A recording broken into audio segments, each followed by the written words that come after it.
बोलिए भागवत महापुराण की जय हो। श्री वेद व्यास जी महाराज की जय हो। लंबोदर गणेश भगवान की जय हो। गुरु जम्बेश्वर भगवान की जय हो। श्री वीर तेजा जी महाराज की जय हो। माता रानी भटियाणी जी महाराज की जय हो।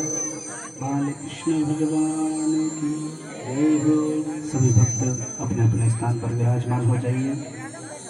आज विशेष कुछ ही क्षण की कथा रहेगी, क्योंकि प्रथम दिवस है तो सभी माताएं बहनें सवेरे से कामकाज अधूरा छोड़कर आई हैं। तो आज कुछ ही क्षण की कथा रहेगी, तब तक विराजमान रहें और श्रीमद् भागवत जी का महात्म्य सुनकर ही घर प्रस्थान करें। आइए कथा में प्रवेश करते हैं। सभी भक्त अपने अपने स्थान पर विराजमान हो जाइए। हरि ओम। विनायकं गुरुं भानुं ब्रह्म विष्णु महेश्वरान्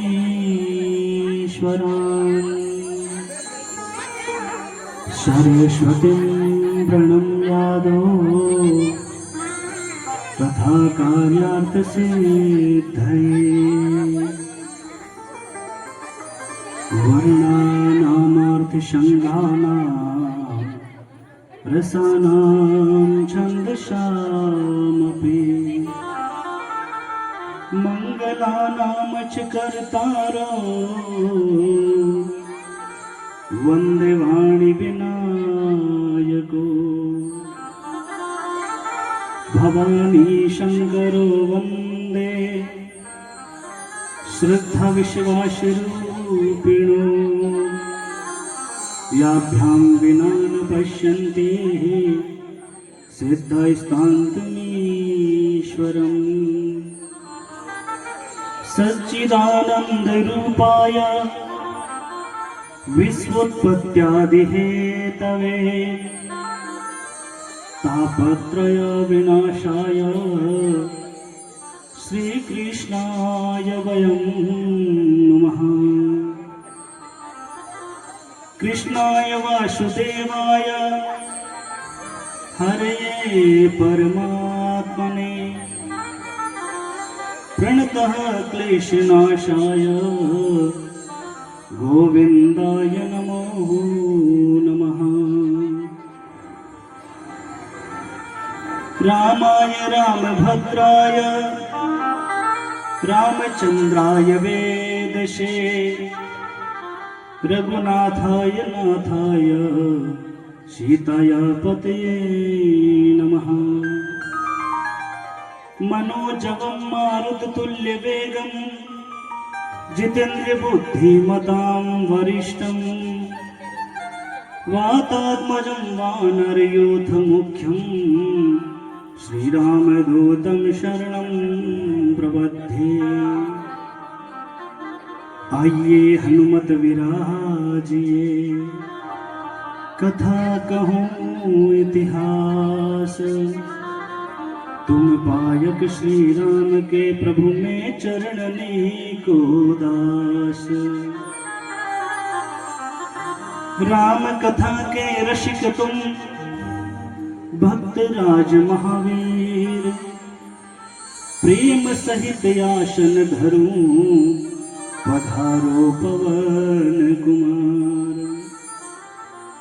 आइए सर्वप्रथम विघ्नहर्ता मंगल मूर्ति भगवान श्री गणेश जी महाराज के श्री चरणों में कोटि कोटि वंदन करते हुए वैष्णव संतों का परम धन श्रीमद् भागवत महापुराण के श्री चरणों में कोटि कोटि वंदन करते हुए परम पिता परमेश्वर भगवान श्री कृष्ण के श्री चरणों में कोटि कोटि वंदन करते हुए सदगुरुदेव भगवान श्री वेद व्यास जी महाराज के श्री चरणों में कोटि कोटि वंदन करते हुए श्री बालाजी महाराज के श्री चरणों में कोटि कोटि वंदन करते हुए यहाँ पर पधारे हुए सभी भक्तगण श्रोतागण भाई बंधु माताएं बहनें बुजुर्ग सभी के हृदय में जो अविनाशी रूप से विराजमान श्री ठाकुर जी महाराज के श्री चरणों में कोटि कोटि वंदन करते हुए सभी श्रोतागण भाई बंधु माताएं बहनों को जय श्री कृष्णा, राधे राधे, राम जी राम। आइए आज हमारा परम सौभाग्य धर्मनगरी नोखा की पावन धरा पर आयोजित साप्ताहिक पारायण श्रीमद्भागवत महापुराण हमारे इस शुभ स्थल पर होने जा रही है। तो सभी उगमपुरा निवासी, नोखा निवासी, जहाँ तक मेरी आवाज पहुँच रही है, सभी श्रोतागण इस धार्मिक कथा को सुनने के लिए जरूर पधारे, क्योंकि ऐसे अवसर बड़े दुर्लभ हैं। ये कथा परमात्मा की कृपा से मिलती है। तो सभी श्रोतागण जरूर पधारे। ये कथा कोई व्यक्ति विशेष की नहीं है, ये कथा श्री ठाकुर जी की है और हम सुनने वाले हैं, इसलिए कराने वाला भी वो है और करने वाला भी वही है।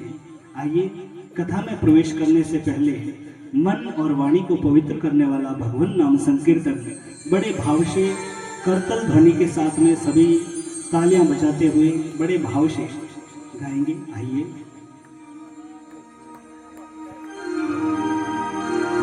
हे नाथ नारायण वासुदेवा, हे नाथ नारायण वासुदेवा, हे नाथ नारायण वासुदेवा। कृष्ण गोविंद हरे मुरारी, हे नाथ नारायण वासुदेवा। सभी तालियों के साथ हरे मुरारे, हे नाथ नारायण वासुदेवा, हे नाथ नारायण वासुदेवा, हे नाथ नारायण वासुदेवा, हे नाथ नारायण वासुदेवा। कृष्ण गोविंद हरे मुरारे, हे नाथ नारायण वासुदेवा।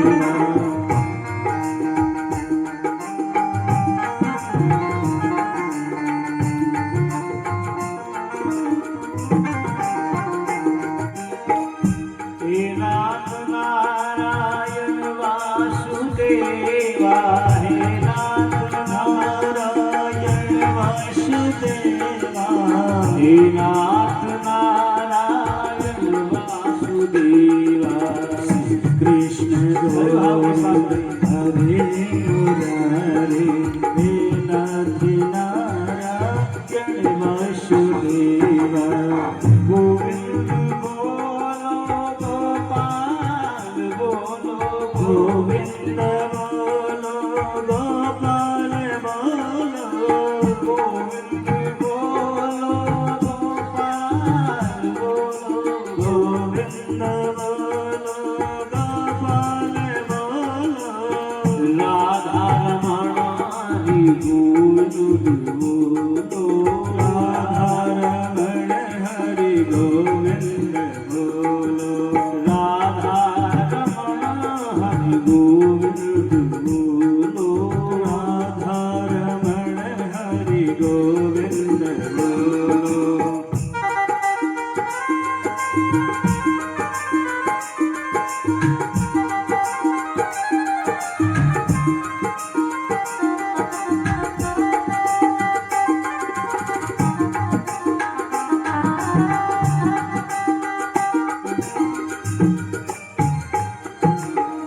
गोविंद बोलो गोपाल बोलो, गोविंद बोलो गोपाल बोलो, राधा रमण हरि गोविंद बोलो, राधा रमण हरि गोविंद बोलो, राधा रमण हरि गोविंद बोलो, राधा रमण हरि गोविंद बोलो, राधा रमण हरि गोविंद बोलो, राधा रमण हरि गोविंद बोलो, राधा रमण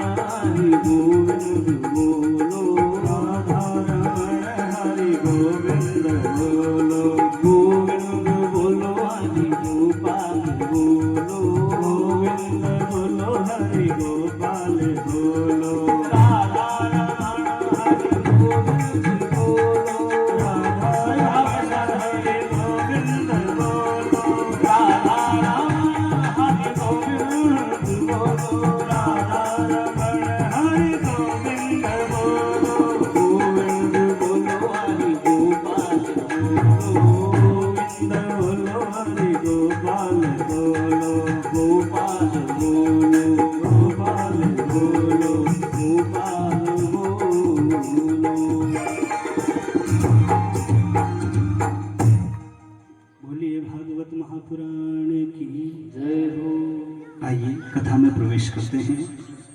सर्वप्रथम हम जितने भी यहाँ पर श्रोतागण आए हैं, हम सब पर परम पिता परमेश्वर भगवान श्री कृष्ण की विशेष कृपा हुई है, क्योंकि ये कथा भगवान की कृपा के बगैर हमें मिलती नहीं है महाराज। हम जीवन में दिन भर से शाम तक न जाने कितने पाप करते हैं, मन से, वचन से, कर्म से। दिन भर में हजारों पाप हो जाते हैं हमसे, लेकिन पुण्य हमें करना पड़ता है, अच्छे कर्म हमें करने पड़ते हैं, तभी जाकर हमारे सत्कर्म इकट्ठे होते हैं। जब से हमने समझ पकड़ी है, जिस दिन से हमारा अन्न प्राशन हुआ है, जिस दिन से हमने भोजन करना प्रारंभ किया है, उस दिन से आज तक हम खाते ही आए हैं। इसलिए खाने का काम तो पशु भी करता है, पाप कर्म पशु भी करता है, अपना परिवार का पालन पोषण पशु भी करता है, और नींद पशु भी लेता है। वही कर्म अगर मनुष्य करे तो पशु में और मनुष्य में कुछ फर्क नहीं है। ये मनुष्य जीवन बड़ा दुर्लभ है महाराज। भागवत जी में हमें बताते हैं वेद व्यास जी, दुर्लभो मानसो देहि। ये मनुष्य देह बड़ा दुर्लभ है। देवता भी भगवान की स्तुति करते हैं कि प्रभु एक बार हमें भी मनुष्य जीवन दीजिए। देवताओं को अमृत पिला दिया महाराज, उनको अमर तो कर दिया देवताओं को, लेकिन मोक्ष छीन लिया महाराज। देवता भी इस मोक्ष की कामना करते हैं महाराज, और वो मोक्ष केवल और केवल 84 लाख योनियों में केवल और केवल मनुष्य योनि एक ऐसी योनि है महाराज, जिसमें हम भगवान को प्राप्त कर सकते हैं, केवल और केवल। ये जीव 84 लाख मार्गों में भटकते भटकते सही रास्ते पर मनुष्य जीवन में आया है। हमें इस मनुष्य जीवन को व्यर्थ नहीं निकालना है महाराज। जैसे हजारों चाबियों का गुच्छा होता है, एक ताले को खोलने में हजारों चाबियां लगाते हैं, लेकिन खुलता नहीं है ताला। आखिर में जो एक चाबी रहती है, वही चाबी ये मनुष्य जीवन है। और महाराज ये मनुष्य जीवन लोग व्यर्थ गंवा देते हैं कि क्या है, ये मिट्टी का मेल है। लेकिन महाराज हमारे संत कहते हैं ये मनुष्य जीवन मिट्टी का मेल ही नहीं है, केवल ये मनुष्य जीवन वैकुंठ की वो चाबी है, जिससे हम 84 लाख योनियों में कोशिश करते करते इसी चाबी तक पहुंचे। एक कोशिश के आगे भगवान के चरण हमारे सामने हैं, लेकिन हम कोशिश नहीं करते हैं महाराज।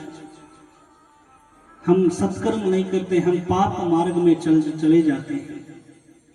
क्रोध और काम ये दो नरक के रास्ते हैं महाराज, जो हमें प्रभु से दूर करते हैं।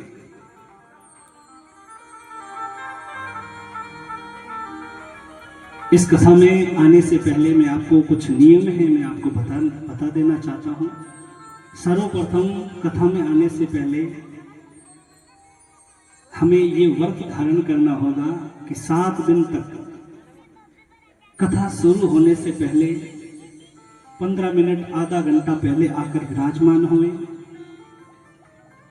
और आसन पर बैठकर प्रभु का नाम जप करें, फिर कथा को श्रवण करें। पहली बात। दूसरी बात, 7 दिन तक हमें नाखून और बाल नहीं काटने। नाखून और बाल नहीं काटने, ये साप्ताहिक अनुष्ठान है। अगर बाल और नाखून काटते हैं तो ये भी एक व्रत है महाराज, इसको भी धारण करना चाहिए, कथा का पूरा फल मिलेगा। दूसरी बात, ये जो हमारा मन है, इस मन को साथ में लेकर आना पड़ेगा, क्योंकि हम तो यहाँ पर आ जाते हैं, लेकिन हमारे मनीराम जी है जो घर का हिसाब लगाने चले जाते हैं। ये मन बड़ा चंचल है। कहते हैं महाराज ये मन तो रुकता ही नहीं है। हम जैसे ही आकर भगवान की भक्ति में बैठते हैं या कथा सुनने के लिए बैठते हैं तो ये मन तो कभी मुंबई चला जाता है, कभी कलकत्ता जाता है, कभी नोखा मंडी में चला जाता है, कभी बीकानेर चला जाता है। ये मन तो भक्ति में जैसे ही आसन लगाया ये रुकता ही नहीं है, क्योंकि किराया भाड़ा तो लगता है नहीं। जब तक हमारे साथ में ये मन नहीं रहेगा तब तक इस कथा का हमें फल नहीं मिलेगा। इसलिए मन को अपने साथ में रखें। महाराज किस प्रकार रखें? कथा पंडाल में आने से पहले आसन के नीचे मन को रखें और उसके ऊपर आसन बिछाकर खुद उसके ऊपर बैठ जाए। कहते हैं महाराज ये मन तो बड़ा चंचल है, ये रुकता नहीं है। मन को बांधना और हवा को बांधना बराबर है। ये हवा बंध सकती है तो मन बंधे, लेकिन बार बार प्रयत्न करने से ये मन हमारे साथ में रहेगा। और जब हम कथा को मन से श्रवण करेंगे, सुनेंगे, मनन करेंगे, चिंतन करेंगे, तब हमें इस कथा का फल मिलेगा। मन के पीछे पीछे नहीं चलना है, मन को हमारे साथ में रखना है, मन को हमारे पीछे रखना है। मन के पीछे जो चलता है उसकी दुर्गति होती है महाराज। और मन के पीछे कौन कौन चले? अरे कोई मत चालो इने मन डारे लारे, कोई मत चालो इने मन डारे लारे, हो तो 84 भुग तावे रे मन, थारो धोखो आवे रे।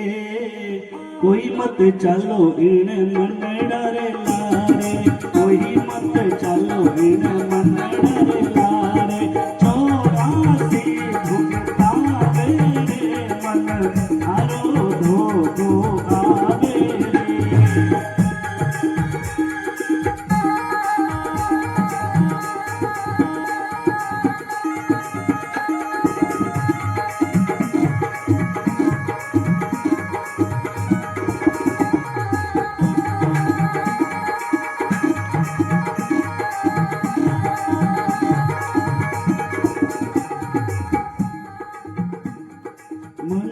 मते राजा रावण चाल्यो, मनर मते राजा रावण चाल्यो, मनर मते राजा रावण चाल्यो, मनर मते राजा रावण चाल्यो। सीता ने हर लायो रे, कोई सीता ने हर लायो रे मन, हरो धोखो आवे रे। सीता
जन रावण काई काई हुई महाराज।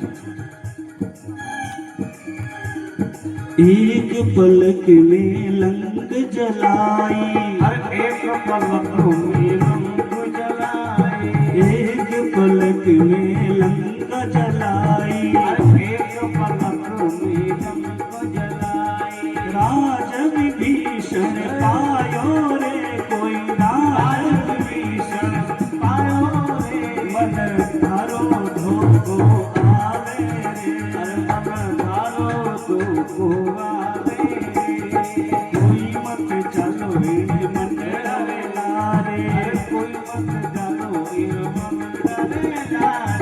चौरासी भुगतावे रे कोई चौरासी भुगतावे रे मन हरो दो आवे रे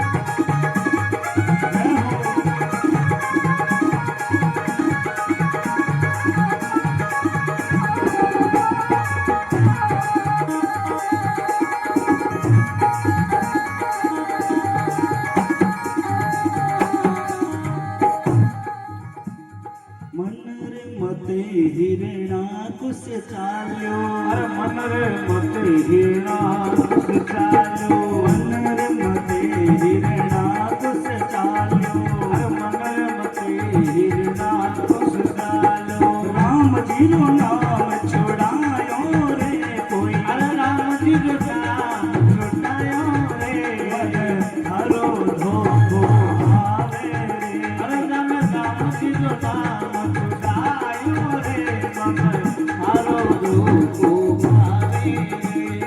कोई मत चलो मन डरे नारे अरे कोई मत चलो मन डरे नारे कोई मत चलो मन डरे नारे अरे कोई मत चलो मन डरे नारे चौरासी भुगतावे कोई चौरासी भुगतावे रे मन हरो धोखो आवे रे अरे चौरासी आवे रे मन हरो धोखो आवे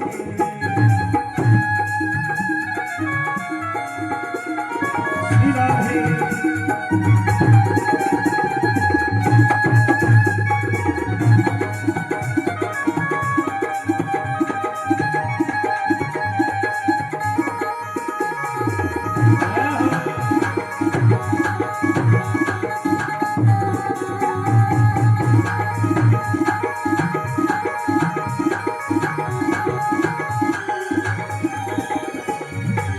हिरणा कुछ मन रे मध्य चाल्यो जण काई हुए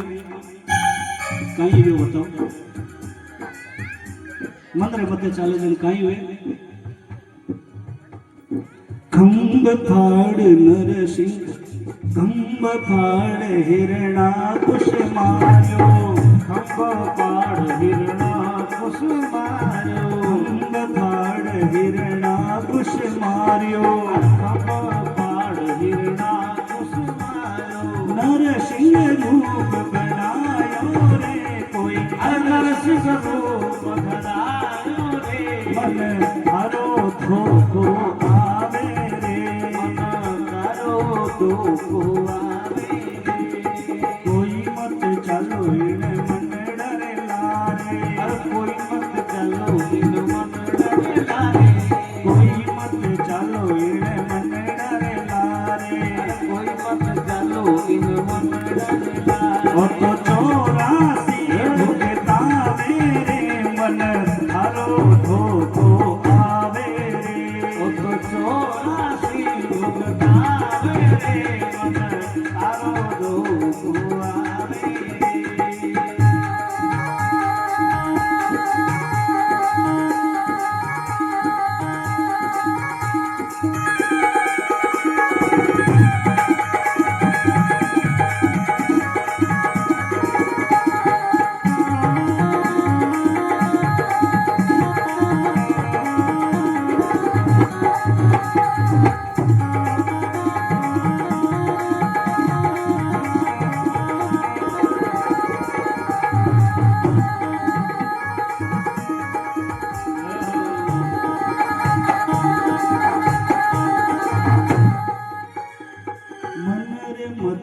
दुर्योधन चाल्यो मनर मते दुर्योधन चाल्यो मनर मते दुर्योधन चाल्यो मनर मते दुर्योधन चाल्यो द्रौपदी रुचि खिंचायो रे कोई द्रौपदी रुचि खिंचायो रे मन हरो हारो धोको आवे रे अरे तो तीर खिंचायो रे मन हारो धोको आवे रे कोई मत चलो इन मन डरे लारे अरे कोई मत चलो इन मन डरे लारे कोई मत चलो इन मन डरे लारे कोई मत चलो इन मन डरे लारे ओ तो चौरासी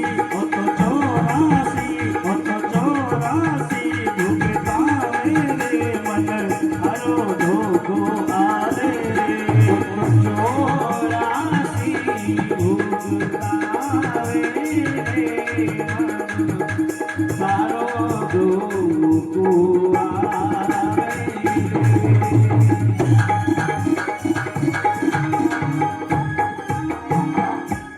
बोलिए भागवत महापुराण की जय हो।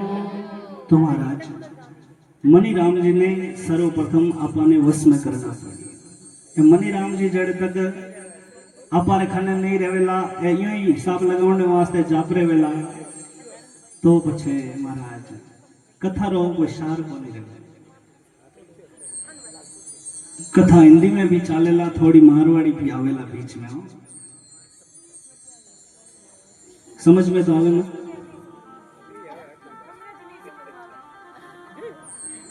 क्योंकि मैंने ही पूछा जड़ थे तो क्या वो बोली कथा पूरी हुई पछे थे क्या महाराज कथा तो पढ़ी लेकिन समझ में कौन आई पछ केवड़ी कहीं काम आओगे तो सर्वप्रथम मन को साथ में रखना पड़ेगा। मन के बगैर अगर कथा सुनेंगे तब तक तो यहाँ बैठे हैं तब तक समझ में जरूर आएगी, लेकिन दमदार बेड़ा पार अठू पंडाल में निकलिया पछे वही घोड़ा रही सवार। मन को साथ में रखना पड़ेगा क्योंकि मन के बगैर मन के हारे हार है, मन के हारे हार है और मन के जीते जीत। मन ही मिलावत राम को और मन ही करावत फजी कि मन की गति है अटपटी, मन की गति है अटपटी और झटपट लखी न कोय। जे मन की खटपट मिठे तो चटपट दर्शन हो।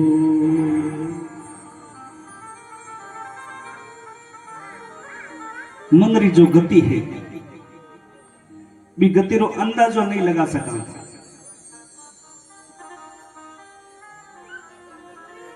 मन से अगर कथा को श्रवण कर लिया तो महाराज इस कथा में हमें प्रमाण मिलता है। राजा परीक्षित ने कथा श्रवण करी और 7वें दिन महाराज उनको सदगति मिली। और कई सारी भागवत जी में कथाएं आएंगी। आत्मदेव जी का जो पुत्र हुआ था धंधुकारी वो मरकर प्रेत बन गया और उसको भी 7वें दिन वैकुंठ से विमान आए महाराज और उनकी भी मुक्ति हुई। एक अधोगति में गया हुआ मनुष्य पाप कर्म में लगा हुआ अंत में मर गया, मरकर भूत प्रेत बन गया महाराज। और उसने कथा श्रवण करी महाराज और 7वें दिन स्वर्ग से विमान आए और उनकी मुक्ति हुई महाराज। ऐसा हमारी भागवत जी का प्रताप है। ये प्रमाण है, ये प्रमाण है। कथा सुनेंगे तो महाराज कथा से लाभ अवश्य प्राप्त होगा। जिस भावना से आकर कथा को श्रवण करेंगे उसी भावना से हमें फल की प्राप्ति हो जाएगी महाराज। इसलिए भगवान के प्रति श्रद्धा रखकर इसको आस्था से श्रवण करें 7 दिन तक लगातार, क्योंकि कलयुग में महाराज टाइम को नहीं मिले जो कोई आई जगह महाराज टाइम को नहीं। जिंदगी जब तक रहेगी फुर्सत ना मिलेगी काम से। जिंदगी जब तक रहेगी फुर्सत ना मिलेगी काम से। कुछ समय ऐसा निकालो कि प्रेम कर लो हरि नाम से। महाराज सुबह दिन उगता ही काम में लगा, रात्रि 11 और 12 बज जावे जब तक काम निवड़े को निवड़े। लेकिन महाराज कलयुग में अगर समय काम निकाल और भगवान रे मायने नहीं लगा तो कल्याण किया बताओ। इन वास्ते आ ज्ञान गंगा चलर आई है। इन ज्ञान गंगा रे मैंने 7 दिन तक आपा 7 दिन में भी केवल और केवल 4 घंटा 12 और 4 बजे तक समय निकाल रही कथा ने श्रवण करा तो महाराज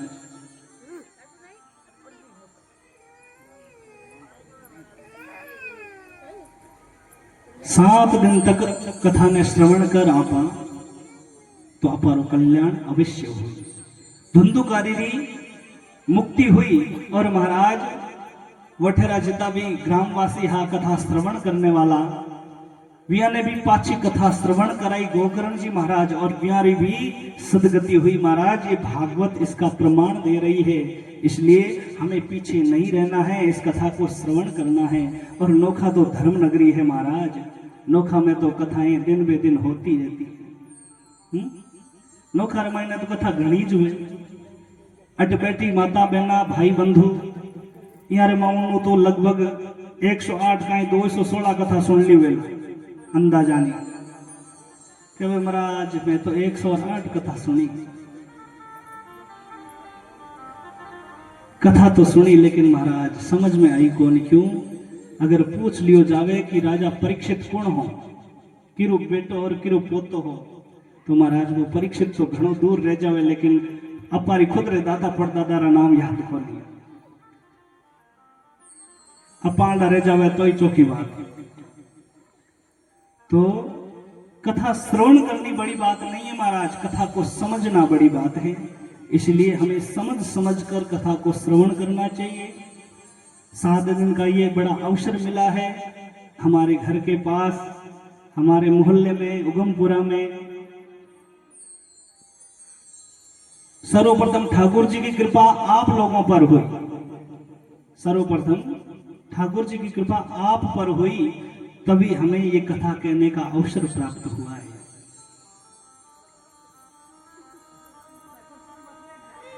भागवत कथा कोई पुस्तक नहीं है महाराज, भागवत कथा केवल पुस्तक नहीं है। पुस्तक कहना अपराध है, ग्रंथ कहना, ग्रंथ इसलिए कहते हैं क्योंकि इससे बड़ा कोई शब्द हमारे पास नहीं है भागवत जी को कहने के लिए। ये महापुराण है। वेद व्यास जी महाराज ने 18 पुराण बनाए। कितने? 18 पुराण, 4 वेद, 6 शास्त्र। उनमें से ये श्रीमद् भागवत महापुराण कथा सबसे कलयुग में कल्याणकारी है। ये कोई कथा नहीं है, ये कोई पुस्तक नहीं है, ये कोई किताब नहीं है। किताब पुस्तक कहना अपराध है महाराज। ग्रंथ इसलिए कहते हैं क्योंकि इससे बड़ा कोई हमारे पास शब्द नहीं है। ये तो साक्षात भगवान श्री कृष्ण का स्वरूप है। भगवान तो निर्गुण निराकार है और सगुण साकार भी है, लेकिन कभी कभी भगवान हमें दर्शन देने के लिए शब्द रूप अवतार भी लेते हैं। इसलिए ये साक्षात शब्द रूप अवतार भगवान श्री कृष्ण है। शब्दों के द्वारा हमें ठाकुर जी की लीला सुनने को मिलती है और उससे ही हम भगवान के दर्शन कर पाते हैं। ये साक्षात श्री कृष्ण है। वेद व्यास जी कहते हैं श्रीमद् भागवताख्यो हम प्रत्यक्षः कृष्ण एव ही। ये जो भागवत की व्याख्या है, ये भागवत की जो कथा है, ये प्रत्यक्ष कृष्ण है।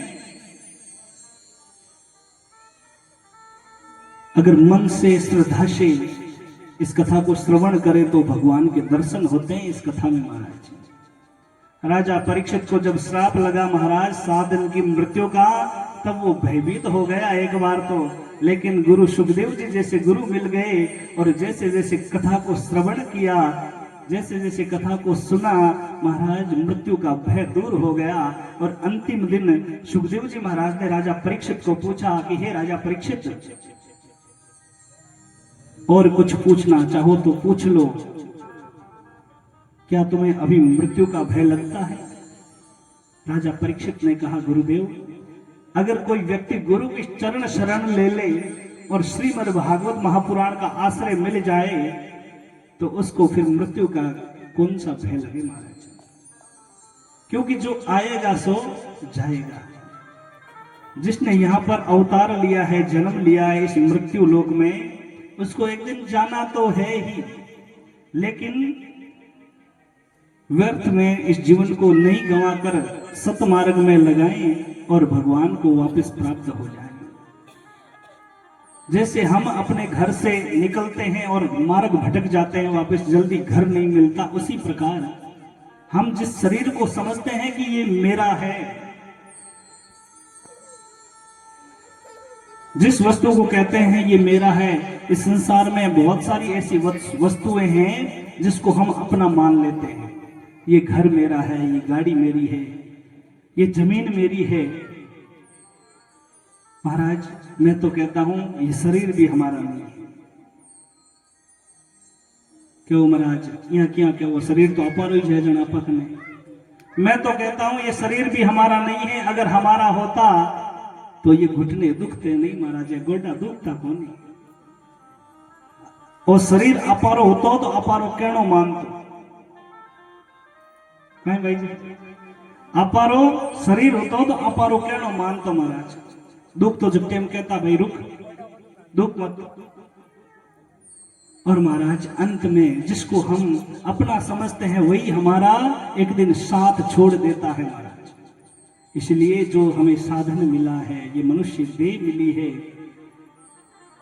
मैना ने मैना कहा, मैना ने मैना कहा तो मोल हुआ 10-20, और बकरे ने मैं कहा तो तुरंत कटाया शीश। बकरा मैं करता है महाराज, ये मैंने किया, ये मैं हूं, तो उसका शीश तो कटता ही है, आपको मालूम है। इसलिए अपना कुछ भी ना समझे, जो कुछ हमें मिला है प्रभु की कृपा से और हमारे सत्कर्मों से ये मनुष्य जीवन मिला है। बहुत सारे पुण्य इकट्ठे होते हैं, सत्कर्म इकट्ठे होते हैं, सत्कर्म रूपी कमाई इकट्ठी होती है, तब ये मनुष्य जीवन हमें मिलता है। और ये क्यों मिलता है महाराज? ये भगवान की कृपा से मिलता है कि जीव अब तो कल्याण कर ले। भगवान की कृपा, भगवान भी चाहते हैं कि ये 84 लाख मार्गों में से भटकते भटकते अब थक गया होगा, वो दया करते हैं। कर्पूर गौरम करुणावतारम, ये भगवान करुणा के अवतार हैं, दया के सागर हैं। इस जीव पर वो भगवान भी तरस खा जाते हैं कि ये जीव बहुत थक गया होगा। 84 लाख योनियों में से भटकते भटकते अब मनुष्य जीवन में आया है, तो भगवान भी चाहते हैं कि अब तो कृपा हो गई है, अब तो तू इस जीव का कल्याण कर ले, अब तो तू अपने घर चला जा। इस जीव का घर परमात्मा के चरणों में है महाराज। और महाराज भागवत कथा सुनने से क्या फल मिलता है? भागवत कथा सुनने से हमारे सत्कर्म जागृत होते हैं, पुण्य जागृत होते हैं। पाप के भार से पुण्य दब जाता है, क्योंकि पाप ज्यादा होता है, पुण्य कम होता है।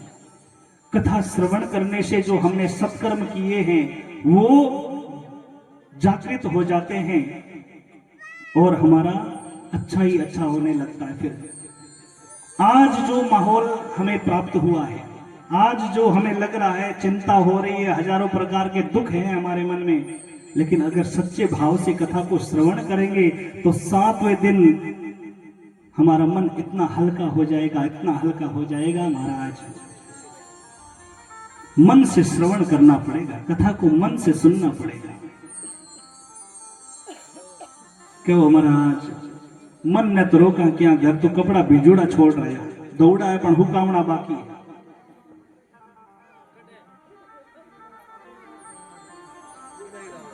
मन तो जया बिना देवे कोई, लेकिन महाराज मन ने थोड़ी देर अपा कोशिश करा जना थे रुक जे।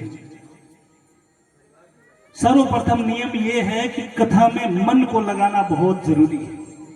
मन के बगैर कथा हवाई जहाज की तरह ऊपर से निकल कर चली जाएगी। इसीलिए मन को एक जगह पर रखकर मन के पीछे हमें नहीं चलना है। जो मन के पीछे चले हैं वो हमने सुने ही है अभी भजन के माध्यम से। रावण मन के पीछे चला तो क्या दुर्गति हो गई उसकी। हिरण्याकश्यप वो भी अपने मन के पीछे चला, तो नरसिंह भगवान ने उसका उद्धार किया। दुर्योधन, उसकी क्या दुर्गति हो गई महाराज। 100 कौरव थे, मारे गए क्योंकि मन के पीछे चला। और मन हमेशा पाप मार्ग में रुचि ज्यादा रखता है, इसलिए हमें मन को पुण्य मार्ग में लगाना है।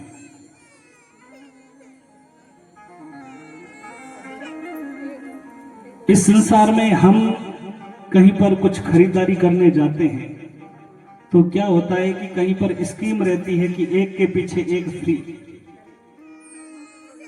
जैसे आप जावा के भी आ चीज लेवा जाना वा फ्री मिल जाए, लेकिन महाराज अठा तो की रुपये कौन लगानो, अठा तो पूरो फ्री मिले, लेकिन अठे क्यों नहीं आओ। और राम जी रो नाम आपने फ्री मिले, इरा कोई दाम तो है कौन।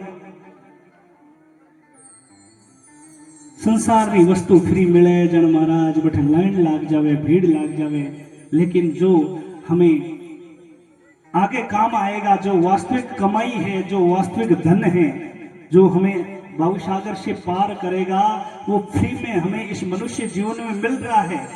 हम लेने का नाम नहीं ले रहे।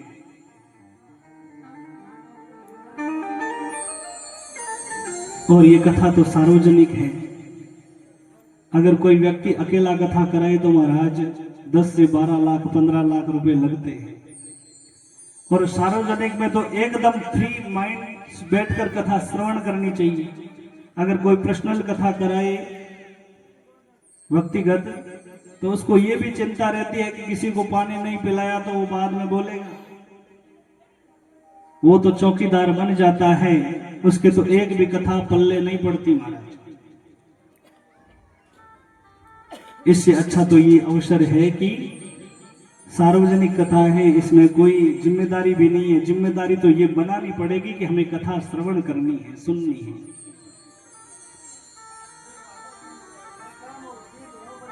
तो आइए आज कथा की महिमा और उसके बाद में कथा की करेंगे आरती। और कल कथा में समय पर सभी लोग पधारना है सभी को। भागवत जी में सर्वप्रथम महात्म्य में बताया कि भगवान का स्वरूप कैसा है, भगवान दिखते कैसे हैं। तो वेदव्यास जी महाराज ने बड़ा सुंदर वर्णन किया है। सच्चिदानंद रूपाय विश्वोत्पत्त्यादि हेतवे तापत्रय विनाशाय श्री कृष्णाय वयं नमः। एक बार मेरे पीछे पीछे प्रथम श्लोक है, सभी बोलेंगे, क्योंकि पहला श्लोक और अंतिम श्लोक अगर कोई पीछे बोल ले साथ साथ में तो पूरी भागवत का फल मिल जाता है। सच्चिदानंद रूपाय विश्वोत्पत्त्यादि हेतवे तापत्रय विनाशाय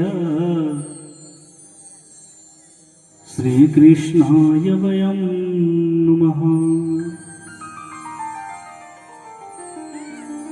इस भागवत जी में भगवान श्री कृष्ण को नमस्कार करके उनका स्वरूप बताया है। पहला शब्द कौन सा आता है? सच्चिदानंद। ये शब्द एक लग रहा है, लेकिन इसमें 3 नाम है। भगवान के 3 नाम बताए गए हैं। पहला नाम बताया है सत्य, कि परमात्मा का स्वरूप कैसा है। परमात्मा का स्वरूप है सत्य। जो सत्य है वही परमात्मा है।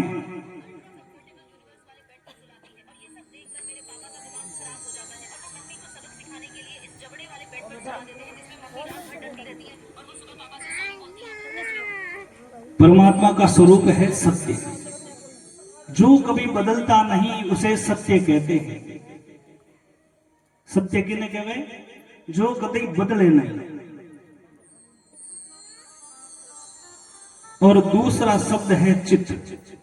चित माने प्रकाश, उजाला। कौन सा? जैसे सूर्य नारायण भगवान पूरे ब्रह्मांड में प्रकाश करते हैं, तो वो तो प्रकाश का खजाना है। उस प्रकाश को तो कहा है परमात्मा का स्वरूप, लेकिन यहां पर शब्द चित्त शब्द लिया है। जो बाहर तो प्रकाश करते हैं वो तो है